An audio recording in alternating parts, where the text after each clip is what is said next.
So I was crying.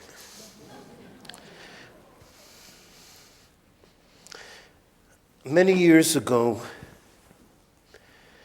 Patrick and many people from the Lannan Foundation invited me to lunch. And they asked me what a reading series should be like. And I said that many people go, especially when there's poetry, and they hear it and they go home and they don't know any better what to think about or what to say than when they came in. And that it would be very nice to really talk about what we just heard.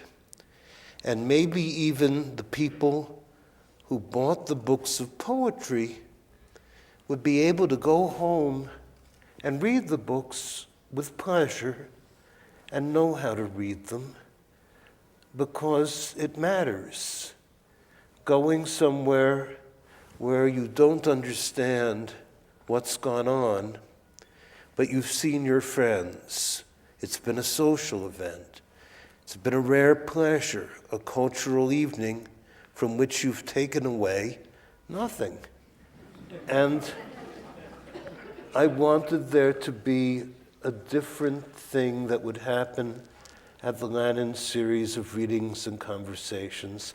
And so that's why we do this thing the way we do it. We're going to talk about the second act of the Designated Mourner, other things as well, because I think that what we see displayed is, to my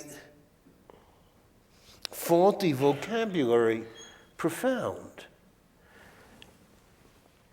I think that as it's inevitable, I think it has to happen, that as the audience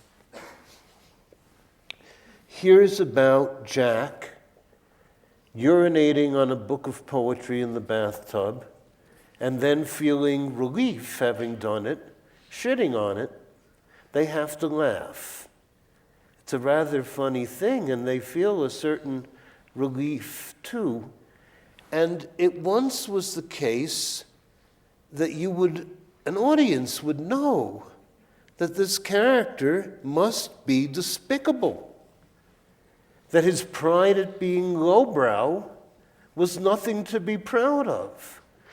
And yet this play manages, in complicated ways, to make a pseudo-case for urinating on a poetry book and the pride in being lowbrow. And I think that many people come out of the theater misunderstanding the play because they've been able to laugh at those sections. If so, how does that make you feel? Well, it's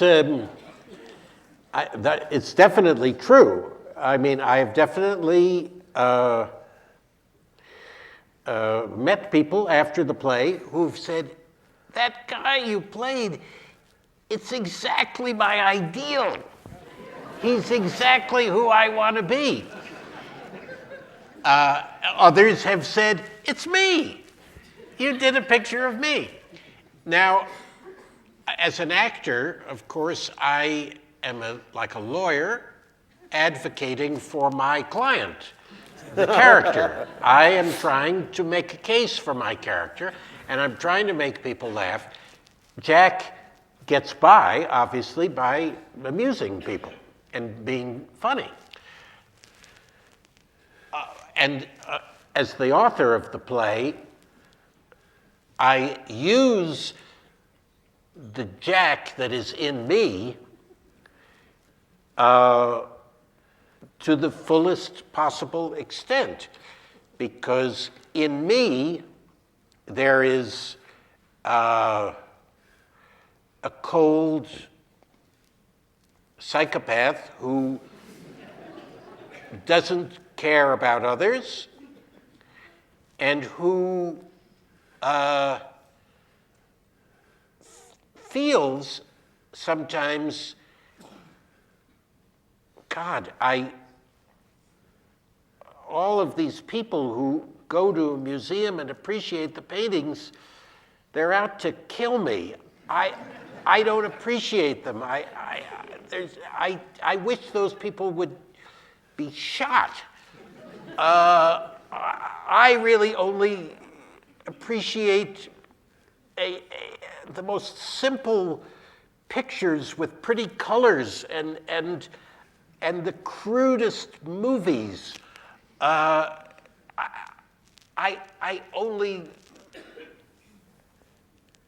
feel that's the real me at times.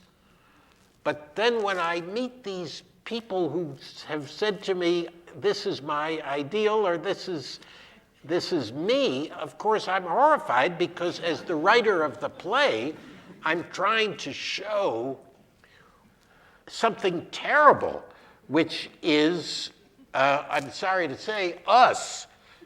Namely, that we are indifferent to the murders that are being committed in our name and by our government, and we are psychopaths as a group. And somehow this is connected to the fact, in this play at any rate, it's connected to a general kind of insensitivity in which we've convinced ourselves that if we enjoy a quartet by Beethoven, we might be kidding ourselves, and maybe we're phonies if we like the quartet, because the real me only likes the most crude song that lasts 3 minutes. And this is what the play is throwing out there. Okay.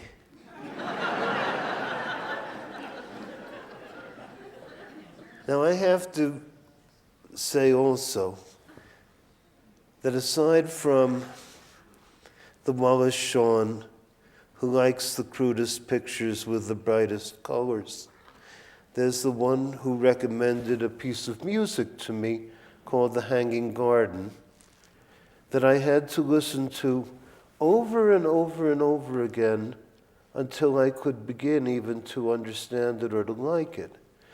And by the time I was done, who wrote that? Arnold Schoenberg. Schoenberg. Fans of Arnold Schoenberg?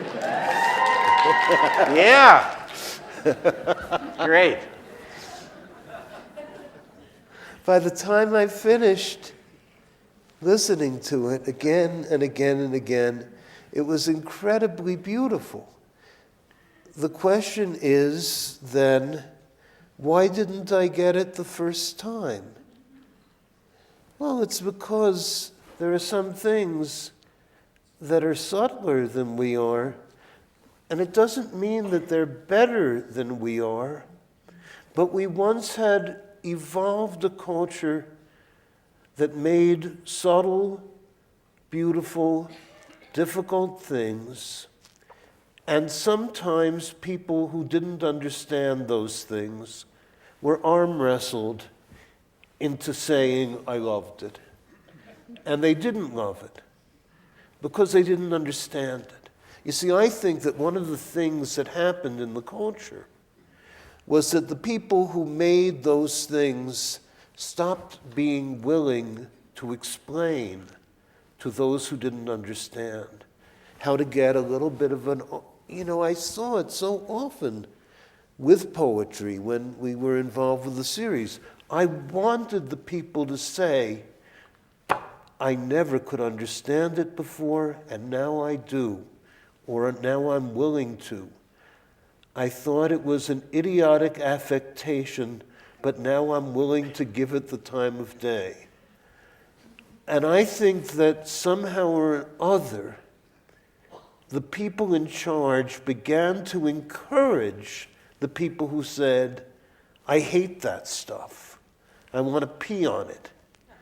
And the peers are in power. Absolutely. I think, well, I mean, there's absolutely no argument about the fact that the people who are, have been in charge in recent decades in this country have decided, let's spend less money on education. Let's cut the budgets of the schools. Let's pay the teachers as little as we possibly can. Let's mock the teachers. And let's, what is worthy of respect is making money. And what is really sort of pitiful is teaching, learning, books, and not poetry. Making enough money. There's no question that it's easier for a ruling class to have an ignorant, obedient population rather than a bunch of thoughtful people who are going to see through the stupid things they're saying and rebel.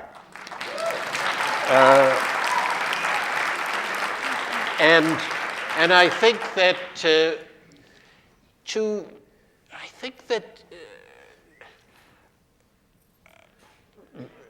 putting yourself through the experience of reading the poem many times, listening to the piece of Arnold Schoenberg or Beethoven many times, and sort of teaching yourself to get what these wise people are saying, even though it's subtle, is a part of intelligence. And that is very related to being able to understand what politicians or businessmen say, what lies behind what they say, being able to analyze what's in the newspaper. I think that it's very, very, very upsetting that we all have sort of convinced ourselves that the only things we really can understand are simple songs, pornography, simple television stories. This is a strange group of people that is being created here.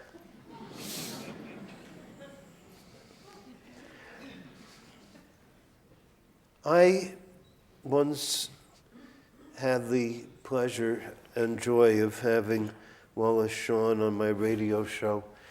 2 books had come out, a collection of essays published, I believe, by the Haymarket Press. Absolutely. And at the same time, a play called Grasses of a Thousand Colors.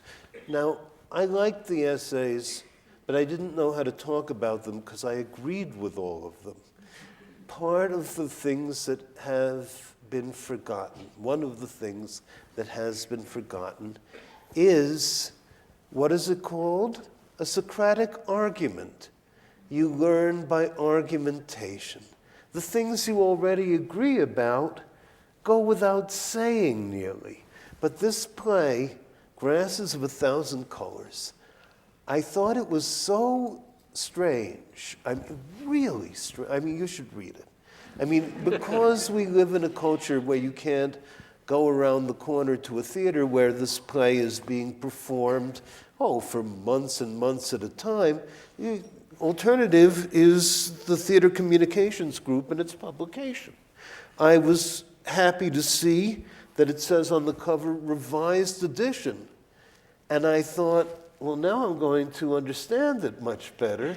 But instead, I found it even more mystifying and even more upsetting, because I have to say, that the way Mr. Shawn works, I know they called your father Mr. Shawn. Yes, but Mr. Shawn is him to me. But he was the editor of The New Yorker for 35 years or more. And he was called Mr. Shawn. But I'm so afraid of saying Wally. I think you have to. Okay, I'll say Wally.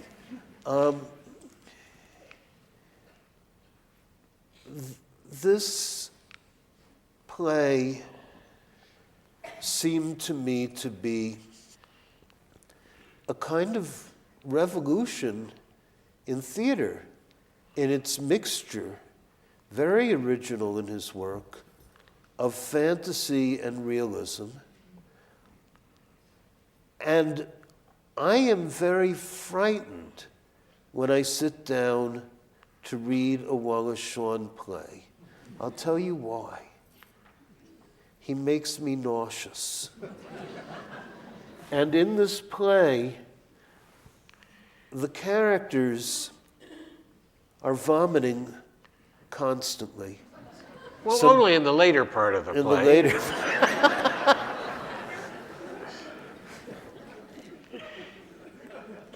And then, as I was preparing for this evening, I realized that this nausea and vomiting and fever, this physical response is what they used to call, what did they call it? Do you all know? Catharsis. That you should be moved to the point of being purged. And that the sickness I would feel was part of the true intention of the theatrical experience. That by leading you through a process, this is all old news. It's what they said about tragedy. Aristotle said it. By leading you through a process of pity and terror, that you'd be led to catharsis and you'd be leaving the theater emptied of your horrible emotions and purified by the play you saw. And that's, I think, one of the things that you do in your theater, and one of the reasons why, as you say, people don't often like it, because they feel sickened by what you've shown them. But maybe this is a culture that needs to feel sick more, needs to look at itself with horror. Well, I think it's actually funny that people would criticize a play and say, oh, that was disgusting, and it's so extreme, when the things that actually happen in reality are so much more extreme. In other words, if you, read the CIA torture report, what the CIA did to the people who were in its custody. If you read about Guantanamo, the torturing of individuals, much less if you read a history of the Vietnam War, where 2 million people were killed, these things are so much more extreme than what a writer can pitifully come up with. And I do think I am driven to write in an extreme way sometimes, because I don't know, it seems, my process of writing involves, I keep writing until the thing has some effect on me when I read it. And if I read it and it just sort of falls, if it's just sort of there, like an uninteresting piece of poorly made bread on a plate, I have no reaction and I don't think it's finished. So I keep working on it, and somehow things I've written have often become more extreme in their later stages. Because you sort of have to earn that. I mean, you can't just necessarily, you can't start by saying, I'm going to write an extreme piece. Well, one of the things that happened when we did this radio show was that Wally said that he wasn't upset at all if someone should have to see or read the play 3 or 4 times before getting it. And, of course, the usual responses came in. Who's he kidding? What an elitist. See a play 3 or 4 times? Theater is an immediate experience. And I thought, well, yes, they have to say that. But how many times the people who are being mourned by the designated mourner knew you saw Hamlet 17 times, or many, many, over and over again, that it was worth knowing more deeply, better, in different interpretations. And I think that, Shawn here, why do I have such trouble with Wally? I think that Wally writes in the tradition of the great and painful playwrights. And that involves an interesting and fascinating use of comedy as follows. You ready? Yeah. Okay, because it's tricky. There's a plague fallen on Thebes, and Oedipus says, I will kill the man who caused this plague to fall upon Thebes. The whole audience knows, because this is an ancient myth, that the man who caused the plague to fall upon Thebes is Oedipus. He himself is proclaiming his own death sentence. And the audience is supposed to chuckle. And they call out Tiresias the prophet, and Tiresias, in a magnificent mirror dialogue, says, I am looking at the man who caused the plague to fall upon Thebes. And what does Oedipus the king say? If you say you are looking at the man who caused the plague to fall upon Thebes, you are that man, and I will have you executed. This is regal rights. And so I think the designated mourner works the same way. Jack begins to say things that are his own self-incrimination, and the audience is invited to guffaw.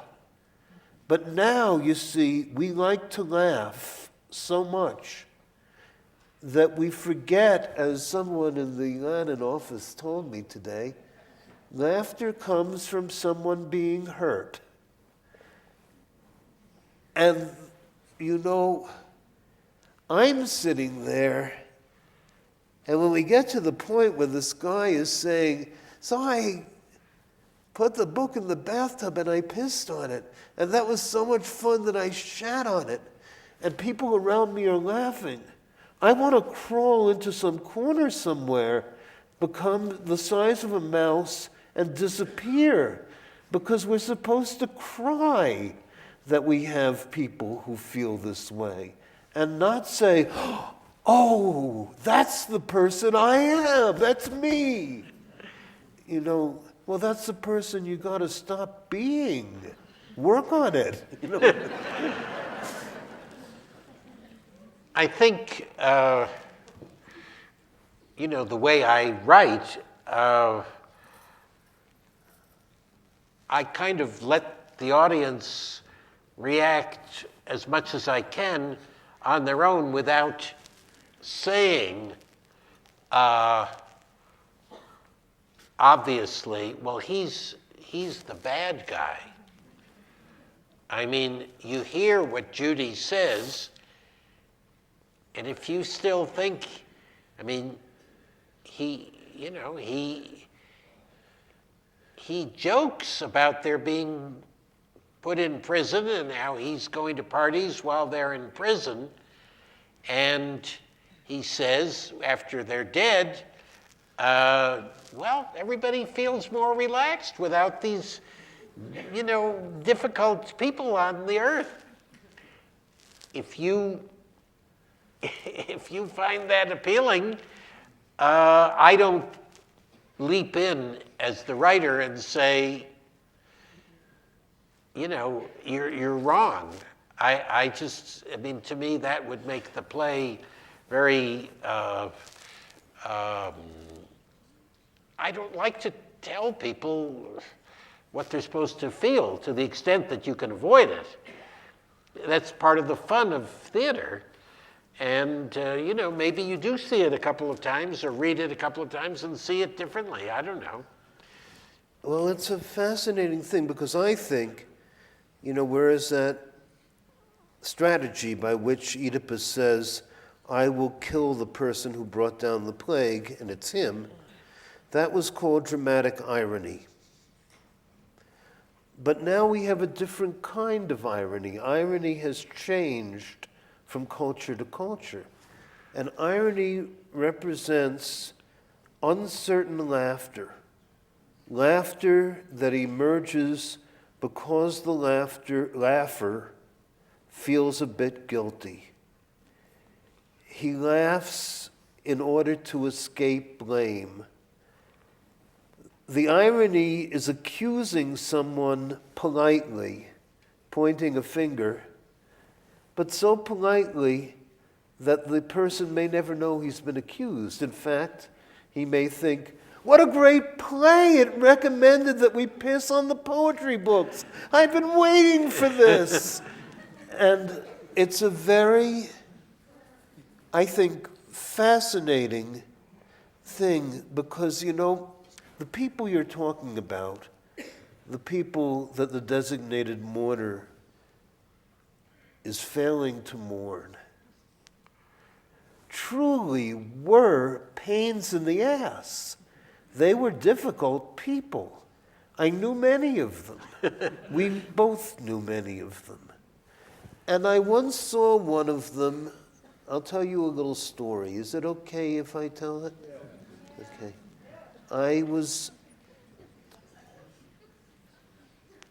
There was a very peculiar man who spoke in a rather peculiar voice. He spoke like this.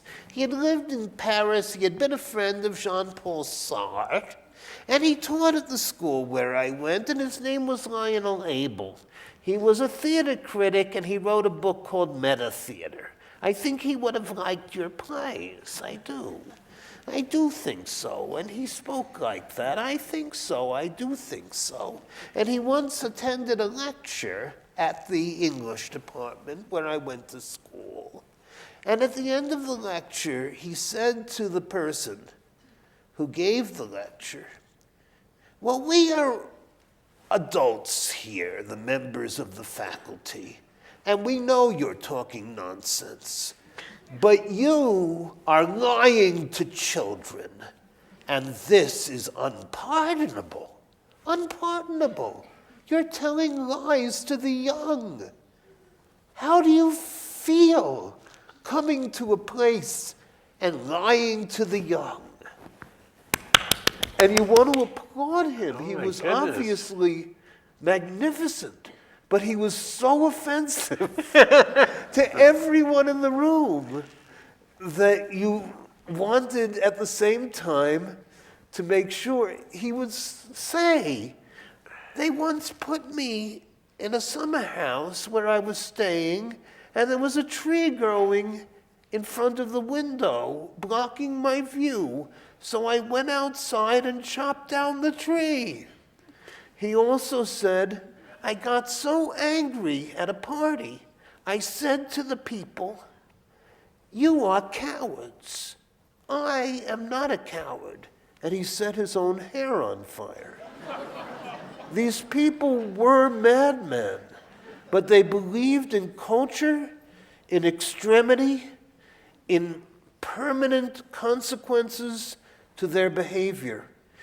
He once said about the critic from the New Yorker, Harold Rosenberg, when Rosenberg died, he said, in those days we fought our battles with every weapon at our disposal. We were our weapons. And we've, in our time, stopped fighting.